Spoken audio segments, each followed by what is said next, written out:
پھر ہم نے ایک بزم تصور سجائی ہے، پھر دل میں ایک کھوئی ہوئی یاد آئی ہے، وہ دن کہ جنہیں لے گئی تھی گردش حیات، جانے کہاں سے پھر انہیں ڈھونڈ لائی ہے۔ یہ پیشکش کی بھٹو صاحب کو کہ میں ایٹم بم بنانے کی صلاحیت رکھتا ہوں، میں انشاءاللہ بنا دوں گا، تو انہوں نے فوری مجھے تمام سہولتیں دے دی۔ ہم لوگوں نے بڑی محنت کی تھی، 18 گھنٹے 20 گھنٹے کام کرتے تھے، اور میں تمام چیزیں چھوڑ چھاڑ کے بڑی اعلیٰ نوکری وغیرہ پاکستان آیا تھا۔ اعوذ باللہ من الشیطان الرجیم، بسم اللہ الرحمن الرحیم۔ نہایت معزز خواتین و حضرات اور میرے تمام عزیز دوستو، السلام علیکم۔ آج کی ویڈیو میں آپ لوگوں کو نہ کوئی ولاگ دکھانے آیا ہوں، نہ کوئی اور انٹرٹینمنٹ ویڈیو دکھانے آیا ہوں، بلکہ اپنے اور پورے پاکستان کے جتنی بھی انجینئرز ہیں، جتنی بھی سائنٹسٹ ہیں، جتنی بھی اسٹوڈنٹس ہیں، ان کا ایک منٹور، ان کا محسن، ان کا ایک ٹیچر، اس کو ٹریبیوٹ پیش کرنے آیا ہوں کہ کس طرح اس نے ایک لگژری لائف کو چھوڑ کر پاکستان کی خاطر کتنی تکلیفیں جھیلی، کتنی مشکلات گزاری، لیکن پاکستان کو ایک ایٹمی طاقت بنایا۔ جی ہاں، وہ ہے ڈاکٹر عبدالقدیر خان۔ ڈاکٹر عبدالقدیر خان وہ ہستی ہے جو ایک پختون گھرانے سے تعلق رکھتے تھے، جو 27 اپریل 1936 کو بھوپال انڈیا میں پیدا ہو۔ 1947 میں پاکستان ہجرت کر کے کراچی میں سکونت اختیار کی۔ کراچی یونیورسٹی سے فزکس میں بیچلر کی ڈگری حاصل کی اور پھر یورپ چلے گئے۔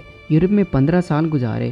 ان 15 سال میں وہ یورپ میں Berlin technical university, Holland university of Delft اور بیلجیم کی یونیورسٹی آف ہیلیون میں تعلیم حاصل کی۔ 1976 میں واپس پاکستان آئے، ہالینڈ سے ماسٹر اور بیلجیم سے ڈاکٹریٹ کی ڈگری حاصل کی۔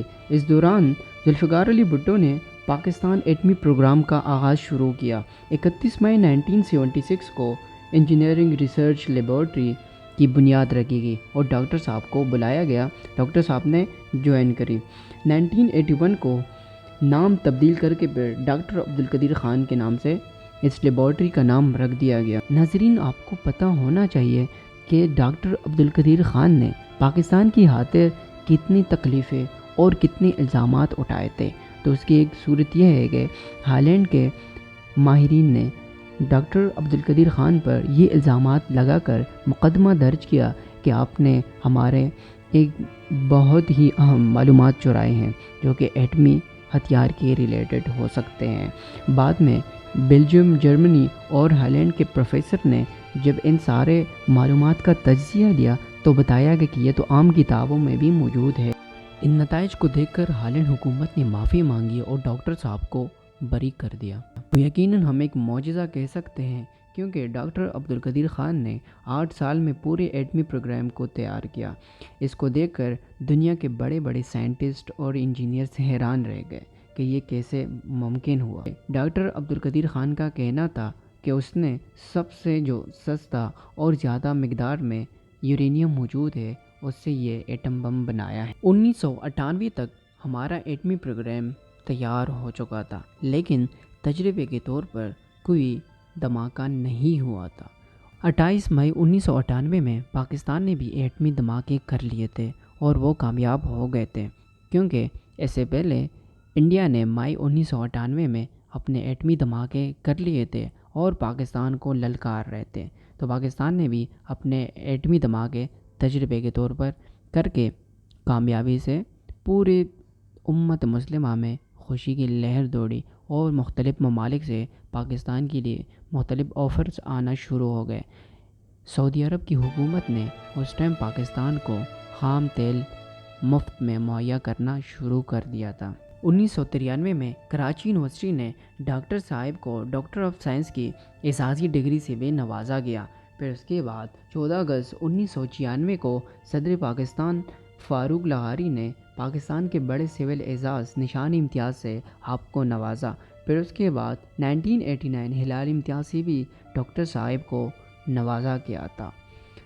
ڈاکٹر صاحب نے سیاسی جماعت بھی رکھی تھی جس کا نام تھا تحریک تحفظ پاکستان، اور اس کا مقصد تھا کہ ڈاکٹر صاحب کے زیر سایہ پاکستان سے کرپشن کا خاتمہ ہو اور غربت کا خاتمہ ہو، غریب خوشحالی کی طرف بڑھے اور پاکستان ایک اچھے ممالک میں شمار ہو۔ لیکن افسوس کے ساتھ کہنا پڑ رہا ہے کہ آج ڈاکٹر صاحب کی وفات ہو گئی ہے، اور میرے جیسے کئی نوجوان، کئی انجینئرس، کئی سائنٹسٹ اور کئی لوگوں کے مینٹورشپ آج ادھوری رہ گئی، اور ان کے مینٹور اس فانی دنیا سے واپس چلے گئے۔ ہماری یہی دعا ہوگی کہ ڈاکٹر صاحب کو اللہ جنت الفردوس میں اعلیٰ مقام دے اور ان کی بخشش فرما دے، اور ان کے جتنی بھی لواحقین ہیں ان کو صبر کرنے کی توفیق عطا فرمائے۔ ناظرین، یہ تھے ہمارے ایک مینٹور کی کہانی اور ایک مینٹور کی سٹوری، جو کہ ڈاکومنٹری کے طور پر میں نے آپ لوگوں کو پیش کر دی۔ چونکہ اس طرح کے اور بھی بہت سارے ہیروز آئیں گے اور رہ چکے، تو جو رہ چکے ہیں اور گزر چکے ان کے ساتھ جس طرح بھی سلوک ہوا ہے وہ تو ہو گیا، لیکن آج کے بعد جتنی بھی ہمارے نیشنل ہیروز ہوں گے ہم ان کی رسپیکٹ کریں گے، کیونکہ جتنی بھی نئی جنریشن میں ہیروز آئیں گے، جتنی بھی نئی جنریشنز میں ایک اچھے سائنٹسٹ آئیں گے، انجینئرز آئیں گے، وہ اپنے بڑوں کو دیکھیں گے کہ کس طرح ہم نے ان کے ساتھ ٹریٹ کرا ہے، تو وہ سوچتے ہیں کہ ہمارے ساتھ بھی یہی ہوگا۔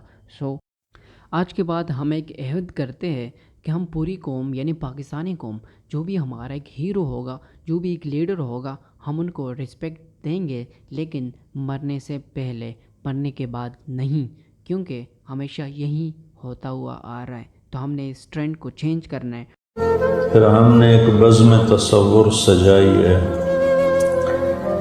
پھر دل میں ایک کھوئی ہوئی یاد آئی ہے، وہ دن کہ جنہیں لے گئی تھی گردش حیات، جانے کہاں سے پھر انہیں ڈھونڈ لائی ہے۔